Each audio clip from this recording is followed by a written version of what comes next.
Students, today we will start exercise 12.2. Question number 1. Express the following numbers in standard form. Standard form में ये जो number दिया गया है इसको आपको स्टैंडर्ड फॉर्म में शो करना है। तो आपका नंबर है 0.000000000085। इसको स्टैंडर्ड फॉर्म में लिखना है। तो ये क्वेश्चन आपने 7th क्लास में भी किया है, लेकिन हम इसको एक बार फिर से करेंगे। आप ये देखिए कि डेसिमल के बाद कितने नंबर हैं। 1 2 3 4 5 6 7 8 9 10 11 12 13। सो आप इसको लिख सकते हैं 85 अपॉन 10⁻13, क्योंकि डेसिमल के बाद 13 नंबर है। So it is equal to 85 upon 10⁻13। That is equal to, क्योंकि आपको मालूम है स्टैंडर्ड फॉर्म में डेसिमल से पहले केवल एक ही नंबर आता है। 1 to 9 आप कोई भी नंबर जैसे होता है तो डेसिमल के पहले एक ही नंबर आता है। आपके पास क्या है 85, तो आपको स्टैंडर्ड फॉर्म के लिए 85 को आपने 8.5 में चेंज करना है। सो आप इसको कैसे लिख सकते हैं 85 अपॉन 10⁻13 को आपने ब्रेक कर देना है। 10 मल्टीप्लाइड बाय 10⁻12। ये 12 और 1 कितने हो गए 13 हो गए। सो 10⁻13 को आपने ऐसे ब्रेक कर लिया। So this is equal to 85 upon 10 multiplied by 10⁻, ये डेसिमल डिनोमिनेटर में 10⁻12 पॉजिटिव है, तो न्यूमिनेटर में जाकर पावर क्या हो जाएगी नेगेटिव। सो 85 अपॉन 10 को you can write 8.5। So this is equal to 8.5 into 10⁻12 is your answer. So this is standard form. Similarly next question, ये सेकंड पार्ट है इसका, ये ऐसे दिया गया है। इसको आप डेसिमल के बाद आपके 14 नंबर हैं। सो आप इसको लिख सकते हैं 942 अपॉन 10⁻14। क्लियर। अब 914 स्टैंडर्ड फॉर्म में आपको 914 को 9.42 बनाना पड़ेगा। डेसिमल के बाद 2 नंबर। सो 10⁻14 को आप ब्रेक करोगे 100 multiplied by 10⁻12। Clear. So this is equal to, क्योंकि 12 और 100 को आप 10⁻2 भी लिख सकते हैं। ये 12 और 2 कितने हो गए 14। सो आपने 10⁻12 14 को ब्रेक कर लिया। So this is equal to 942 upon 100, और ये पॉजिटिव है डिनोमिनेटर में पावर, न्यूमिनेटर में जाके क्या हो जाएगी नेगेटिव। सो 942 अपॉन 10 को आप 9.42 into 10⁻12 is your standard form. और इजी फॉर्म में आप और भी लिख सकते हैं। डेसिमल के बाद कितने नंबर हैं 14। क्लियर। अब थर्ड पार्ट है इसका दिस। अब आप ये देखिए 602 के बाद कितने जीरोज हैं 339 312 339 9 और 3 12 12 एंड 1 13। ठीक है, ठीक 12 एंड ये दिस इज 13। सो इसको आप लिख सकते हैं 602 इंटू 10⁻13, क्योंकि आपकी 13 जीरोज है ये। ठीक है। अब स्टैंडर्ड फॉर्म में 602 आपका क्या हो चाहिए 6.02। तो आप क्या करोगे 602 को, क्योंकि 6.02 चाहिए, 602 इंटू 10⁻13 है। 602 को आप कैसे करोगे 100 से ही डिवाइड कर दोगे और 100 से ही मल्टीप्लाई करोगे, और ये 10⁻13 आपने एज इट इज़ लिख दिया। ठीक है। सो 602 को जब आपने 100 से डिवाइड किया तो आपका आ गया 6.02, और 100 को आपने 10⁻2 लिख दिया into 10⁻13। So this is equal to 6.02। Base same है तो पावर्स ऐड हो जाएंगे। So 6.02 into 10⁻15 is your answer. उसी तरह क्वेश्चन नंबर 2 है express the following numbers in usual form. अब आपको स्टैंडर्ड फॉर्म दी गई है, आपने इसको यूजुअल फॉर्म में लिखना है। सो हम फर्स्ट पार्ट करेंगे इसका 3.02 इंटू 10⁻⁻6। सो 3.02 का डेसिमल हटा दीजिए तो क्या बन जाएगा 302 upon 100 into 10⁻⁻6। So this is equal to 302 upon 100 numerator में पावर नेगेटिव है तो डिनोमिनेटर में जाके क्या होगी positive. So this is equal to 302 upon 100 into 10⁻6. So आप इसको ओपन कर दीजिए. 302 अपॉन 100 इंटू 10⁻6 मीन्स 1 के बाद आपने 6 जीरोज लगा दी. सो टोटल कितनी जीरोज होगी 1 2 3 4 5 6 7 8. This is equal to 302 upon 1 के बाद आपने 8 जीरोज लगा दी. अब इसको डेसिमल फॉर्म में लिख दीजिए. पहली जीरो का 2, 3 नंबर है तो 3 जीरो, पहली जीरो का आपने 2 लगा दिया, दूसरी जीरो का 0, तीसरी जीरो का 3. पहली 3 जीरो के लिए 3 नंबर आ गए. उसके बाद आपके कितने नंबर जीरोज बची 1 2 3 4 5. सो 302 के बाद आपने 5 जीरो लगा देनी है और 1 का क्या लगा दिया डेसिमल.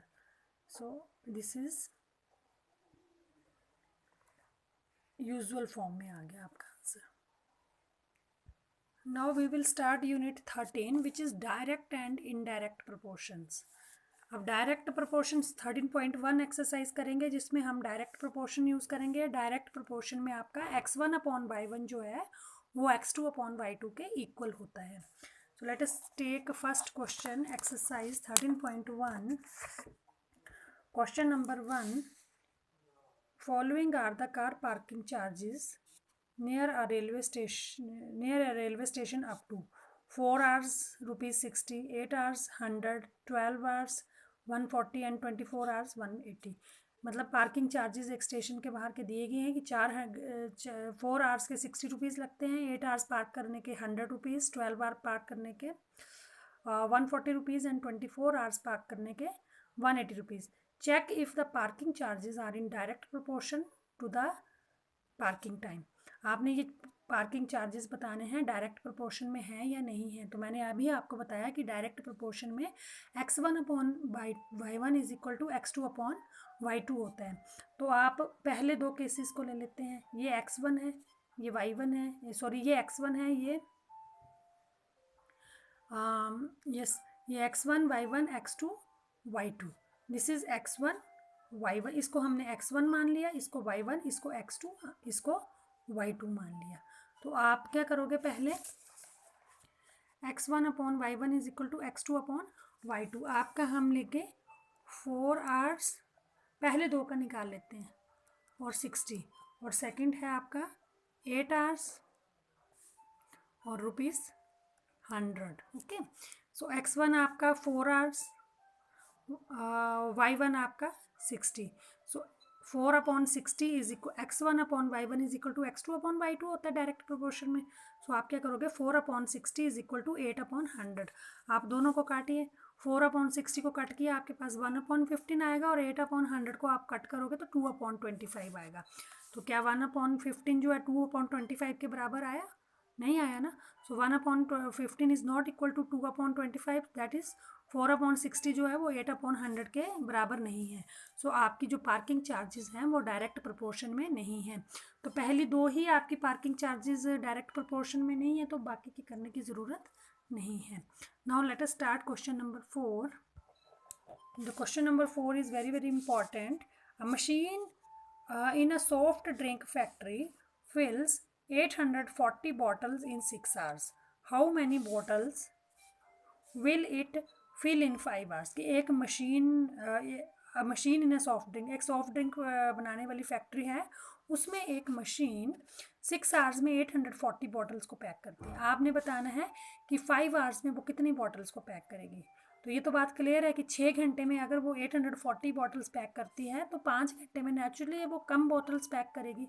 सो इसको हम डायरेक्ट प्रोपोर्शन से करेंगे using this x1 upon y1 is equal to x2 upon y2 formula. So आप क्या लिखोगे, एक साइड बॉटल्स बॉक्स बनाओगे, एक साइड बॉटल्स लिख लोगे, एक साइड टाइम लिख लोगे. 840 बॉटल्स 6 आवर्स में फिल होती हैं तो इसको x1 लिख दो, इसको x2, इसको y1 y2. बॉटल्स को आपने x1 x2 मान लेना है और टाइम को y1 y2 मान लेना है. 840 बॉटल 6 आवर्स में फिल होती हैं तो 5 आवर्स में कितनी बॉटल्स फिल होंगी, यानी ये आपको फाइंड आउट करना है. सो आपका फार्मूला क्या है डायरेक्ट प्रोपोर्शन का, x1 upon y1 is equal to x2 upon y2. That means 840 upon 6 is equal to x2 upon 5. Cross multiply करके सॉल्व करोगे. सो x2 आएगा 6 x2 is equal to 840 into 5. So x2 is equal to 840 into 5 upon 6. On cutting this you will get 700 bottles. That means 5 hours में 700 bottles जो है वो fill होंगी.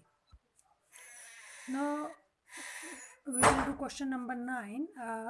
5 meter 60 centimeter high vertical pole cast a shadow 3 meter 20 centimeter long. कि एक vertical पोल जो है जिसकी हाइट 5 मीटर 60 सेंटीमीटर है और वो कितनी शेडो कास्ट करता है, कितनी शेडो बनाता है, 3 metre 20 centimetre. Find at the same time the length of shadow. आपने शेडो की लेंथ फाइंड आउट करनी है. By another pole 10 metre 50 centimetre high. ठीक है, दूसरा पोल जो है वो 10 मीटर 50 सेंटीमीटर हाई है, उसकी आपने शेडो की लेंथ बतानी है. क्लियर. इसका फर्स्ट पार्ट में कर रही हूँ कि एक पोल है जिसकी हाइट जो है 5 मीटर 60 सेंटीमीटर है, उसकी शेडो की लेंथ, शेडो कास्ट कर रहा है, उसकी शेडो की लेंथ 3 मीटर 20 सेंटीमीटर है. दूसरा पोल, ठीक है, एट द सेम टाइम आपने पोल की शेडो की लेंथ बतानी है. पोल की हाइट जो है वो 10 मीटर 50 सेंटीमीटर दी गई है. मैं फर्स्ट पार्ट कर रही हूँ. सो let us do this question. आप लेंथ और शेडो लिख दोगे x1 x2 y1 y2. Length को आप x1 x2 मान लोगे और शेडो जो कास्ट हो रही है उसको y1 y2 मान लोगे. ठीक है, तो जिस पोल की हाइट जो है, लेंथ यानी हाइट 5 मीटर 60 सेंटीमीटर है, उसकी शेडो की लेंथ कितनी है, 3 मीटर 20 सेंटीमीटर. 5 मीटर 60 सेंटीमीटर को आप सेंटीमीटर में कन्वर्ट कर लीजिए. 5 मीटर में कितने सेंटीमीटर होते हैं, 5 को 100 से मल्टीप्लाई कर दीजिए, 500 प्लस 60 दैट इज़ 560 सेंटीमीटर. उसी तरह 3 मीटर 20 सेंटीमीटर को भी आप सेंटीमीटर में कन्वर्ट कर लीजिए. 3 मीटर में 300 centimetre plus 20 is equal to 320 centimetre. और सेकंड पोल की हाइट आपको दी गई है 10 मीटर 50 सेंटीमीटर. 10 मीटर को 100 से मल्टीप्लाई करोगे 1000 प्लस 50 1050. आपको उसकी शेडो की लेंथ बतानी है. तो using direct proportion x1 upon y1 is equal to x2 upon y2 that is equal to 560 upon 320 is equal to 1050 upon y2. On cross multiplying 560 y2 is equal to 150 into 1050 into 320, so y2 is equal to 1050 into 320 upon 560. Cutting करने के बाद आपके पास 600 centimetre आएगा और इसको metre में convert कर लोगे तो 100 से डिवाइड करके 6 मीटर. दैट इज़ जो सेकंड वाला पोल है उसकी शेडो की लेंथ जो है वो 6 मीटर होगी. Thank you.